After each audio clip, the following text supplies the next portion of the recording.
ନୂଆ କରୋନା ଭୂତାଣୁ ରୋଗ କିମ୍ବା କୋଭିଡ-19 ରୋକାଯାଇ ହେବ। ମିଳିମିଶି ଆମେ କରିପାରିବା।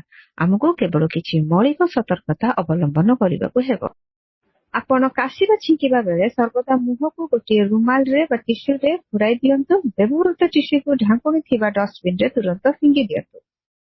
ଆବଶ୍ୟକ ନହେଲେ ନିଜ ଆଖି, ନାକ ଓ ମୁହଁକୁ ସ୍ପର୍ଶ କରିବେ ନାହିଁ। ସାବୁନରେ ଅନ୍ତତଃ 20 ସେକେଣ୍ଡ ପାଇଁ ହାତକୁ ବାରମ୍ବାର ଧୁଅନ୍ତୁ।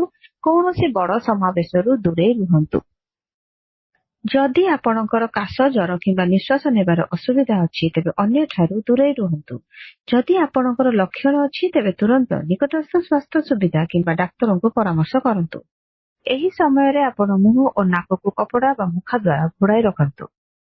ଅଧିକ ସୂଚନା ପାଇଁ ସ୍ୱାସ୍ଥ୍ୟ ଓ ପରିବାର କଲ୍ୟାଣ ମନ୍ତ୍ରାଳୟର 24 ଘଣ୍ଟା ସ୍କ୍ରିନରେ ଦିଆଯାଇଥିବା ହେଲ୍ପଲାଇନ୍ ନମ୍ବରରେ ଯୋଗାଯୋଗ କରନ୍ତୁ। ଆପଣଙ୍କର ସାହାଯ୍ୟ ପାଇଁ ଆମକୁ ସାହାଯ୍ୟ କରନ୍ତୁ।